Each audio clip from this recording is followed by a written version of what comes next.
main kartu. Kadang-kadang cucunya ngelihat lucu kakek nih, kenapa pakai toletan main catur. Nafsu, saudara. Bisa mengejar bola 1,5 jam jatuh bangun main futsal, tapi berangkat ke masjid 4 langkah nggak kuat kakinya. Kenapa? Nafsu yang kuat, akhirnya jasad ikuti nafsu. Perangi nafsu, semangati ruh. Badan ini anggap mati. Tahu nggak maksudnya badan anggap mati? Jangan terlalu terfokus. Inti badan inti hiasi dengan sarung yang mahal 2 juta.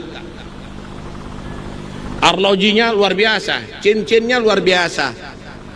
Hatinya nggak dihiasi dengan akhlak, nggak dihiasi dengan tawadhu, nggak dihiasi dengan khosyah.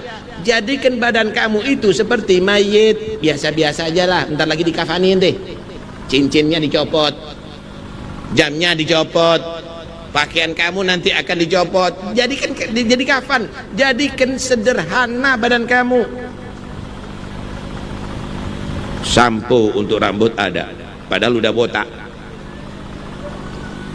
Kemudian untuk wajah lain, untuk badan yang lain, untuk semuanya istimewa. Tapi apa yang diusahakan untuk ruh kita, untuk hati kita? Padahal yang menghadap kepada Allah adalah ruh dan hati. Illa man atallaha biqalbin.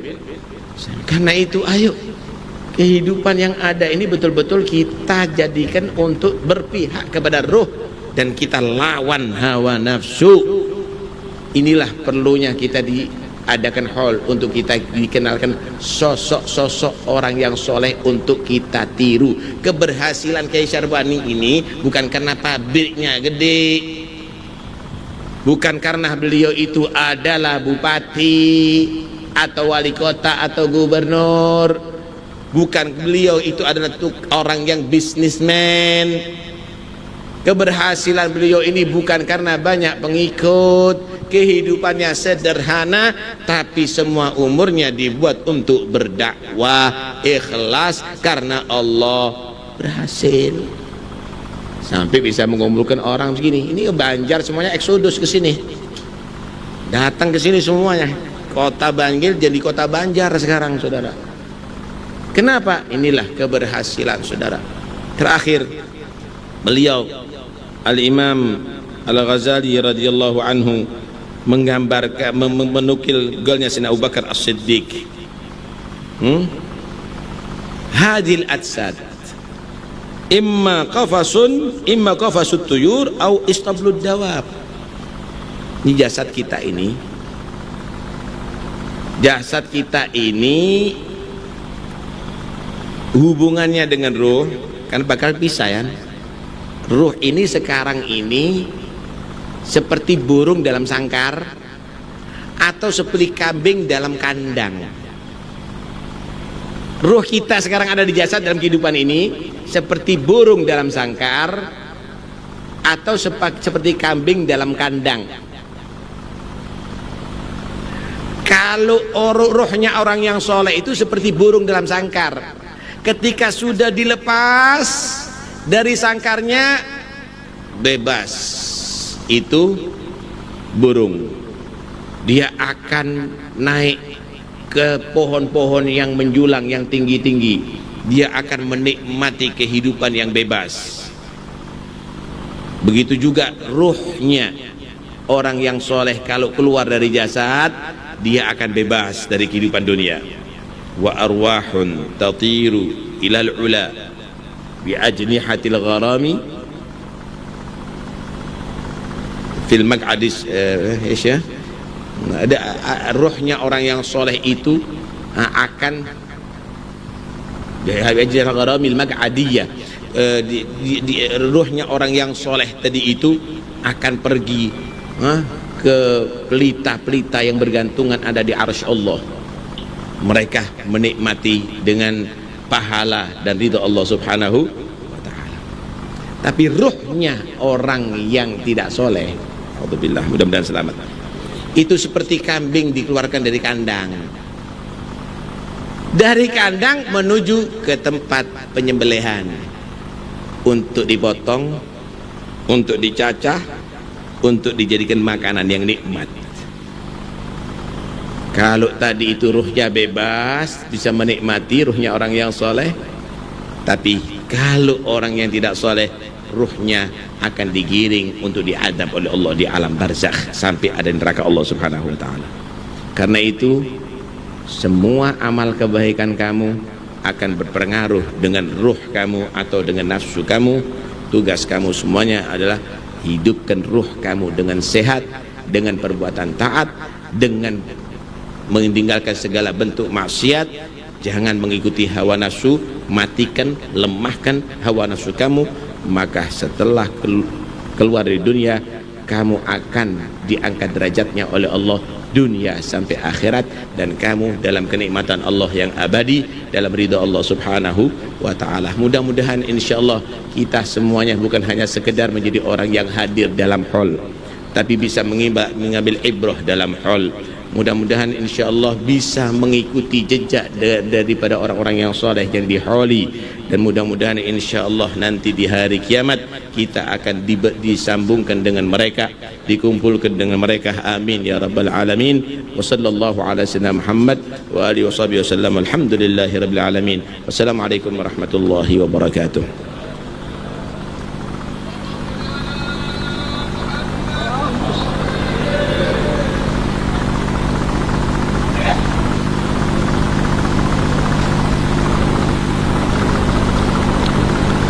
Kami haturkan jazahullah khair, terima kasih banyak. Semoga kita menjadi orang-orang alladzina yastami'una al-qawla fayattabi'una ahsana. Mau'idhah hasanah akan disampaikan oleh Al-Habib Al-Ustadz Abu Bakar bin Hasan As-Segaf dari Pasuruan. Kepada beliau kami persilahkan. Allahumma shalli ala Sayyidina Muhammad.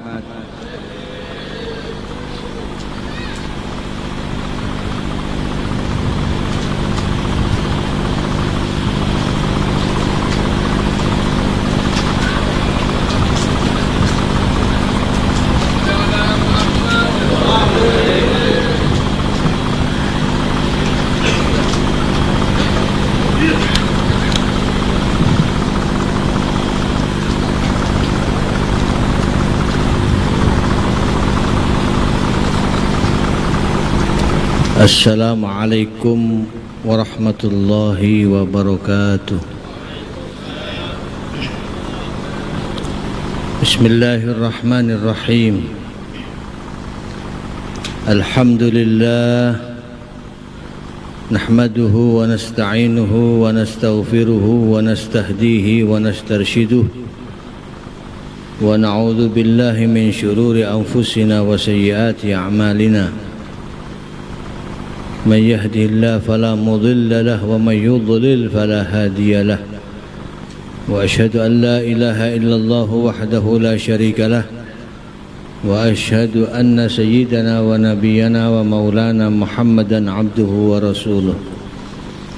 اللهم صل وسلم وبارك وكرم وعظم على سيدنا ونبينا ومولانا محمد وعلى آله وأصحابه وعترته وتابعيه أجمعين. أما بعد، para habaib sadatina al-alawiyin, para syiban, para ulama, masyayikh, para tuan guru, para kiai, semuanya yang kami muliakan, khususnya putra, cucu, cicit dan keluarga besar dari almarhum birahmatil hayyil qayyum Asy-Syaikh Syarwani Abdan, yang kita peringati haulnya hari ini yang ke-35.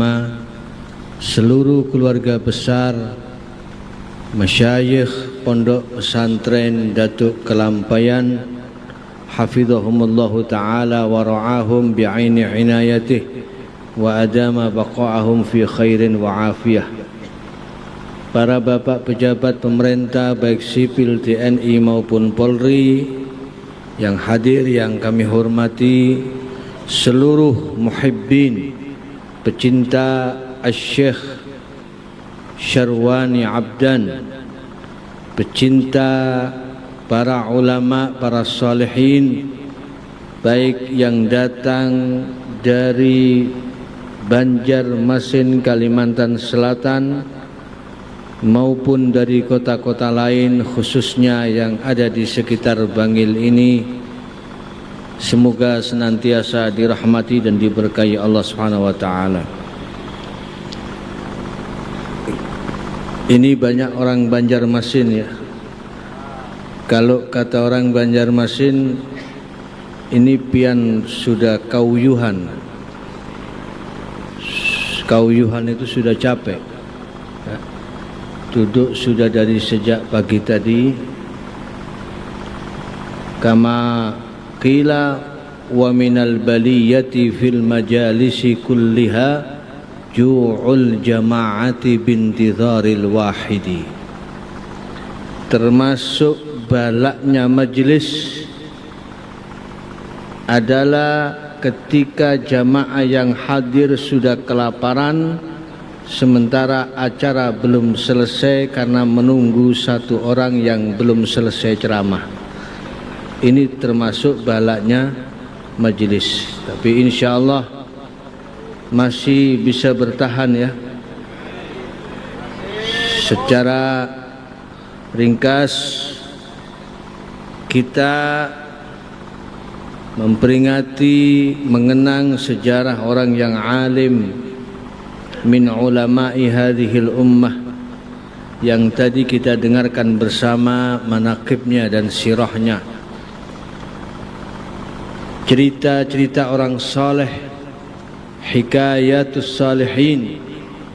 Itu jundun min junudillah, tentara dari tentara-tentara Allah, yuqawwi biha qulubal muridin.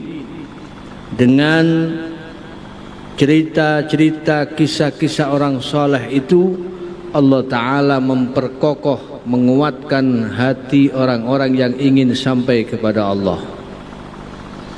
Bahkan Al-Imam Ahmad bin Hanbal beliau berkata, hikayatus salihina ahabbu ilayya minal fiqh.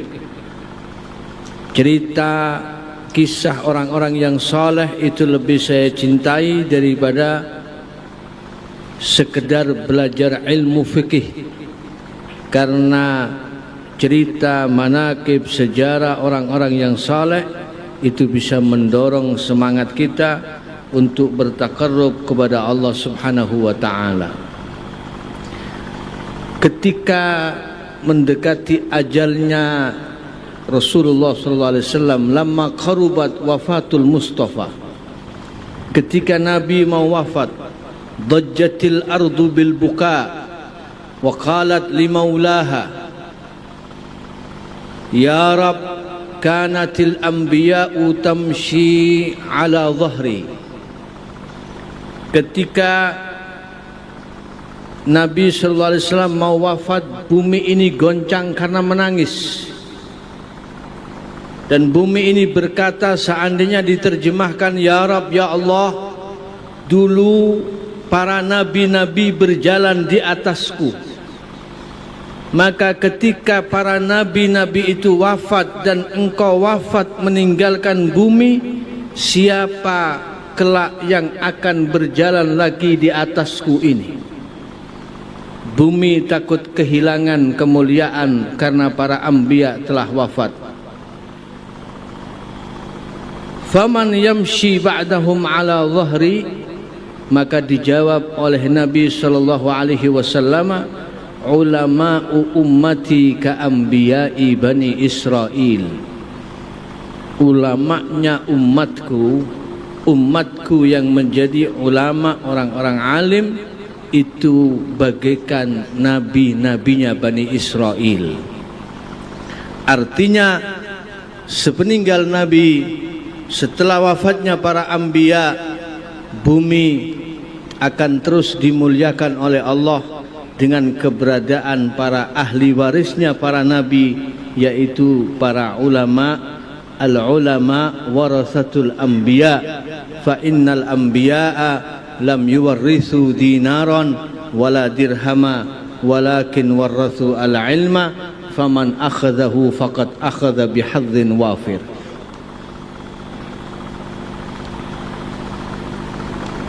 Orang-orang seperti Asy-Syaikh Syarwani Abdan ini orang yang sangat mulia sekali pangkatnya di sisi Allah. Kenapa beliau dimuliakan? Satu yang paling utama adalah karena ilmu. Lihat bagaimana Allah Ta'ala meletakkan pangkat derajat para ulama di dalam Al-Quran di urutan ketiga setelah Allah dan malaikatnya. Syahidallahu annahu la ilaha illa huwa wal malaikatu wa ulul ilmi qa'iman bil qist. Pertama Allah, kedua malaikat, ketiga ulul ilmi adalah para ulama, termasuk yang kita peringati haulnya pada siang hari ini.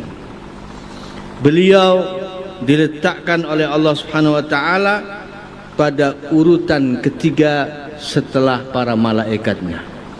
Bahkan Sayyidina Mu'adz ibn Jabal radhiyallahu an berkata, innal ulama'a la yuhtaju ilaihim hatta fil jannah. Para ulama itu tidak hanya di dunia dibutuhkan, tapi mereka sampai kelak di surga masih dibutuhkan para ulama. Anda ini kalau kata orang Banjar, bubuhan Banjar, orang-orang Banjar ini akan butuh kepada Syekh Syarwani tidak hanya di dunia tapi sampai kelak di surga. Orang itu di surga masih butuh orang alim. Kenapa?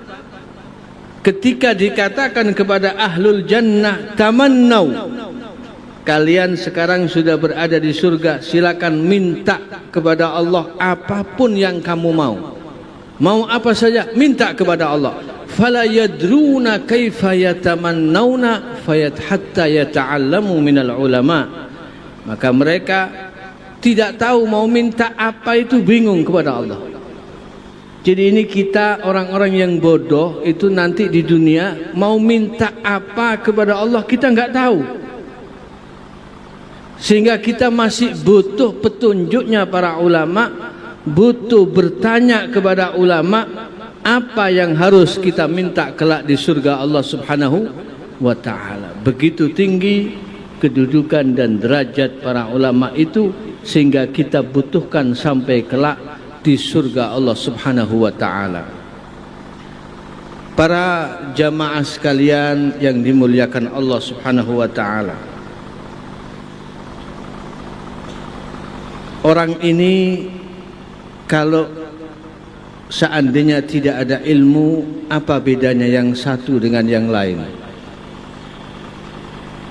Teringat ucapan Al-Imam Ali bin Abi Thalib karramallahu wajhah, An-nasu min jihati tamthili akfa'u, abuhum Adamun wal ummu Hawwa'u, illam yakun fi aslihi illam yakun lahum fi aslihi syarafun yufakhiruna bihi fattinu wal ma'u, mal fakhru illa li ahli al-ilmi innahum 'ala al-huda liman istahda adillau, fafuz bi'ilmin ta'ish hayyan bihi abada, an-nasu mauta wa ahlul ilmi ahya'u. Kita ini sama-sama bapak kita adalah Nabi Adam dan ibu kita adalah Ibu Hawa. Apa bedanya antara yang Arab dengan yang Ajam, yang Banjar dengan yang Jawa, dengan yang Madura, dengan yang Bugis dan seterusnya, semua tidak ada bedanya. Kalaupun mau kita banggakan, apa yang kita banggakan kecuali tanah liat yang bercampur dengan air? Itu asal usul kita dulu. Tetapi apa yang membuat kita mulia? Seseorang terangkat derajatnya menjadi mulia karena sebab ada ilmu.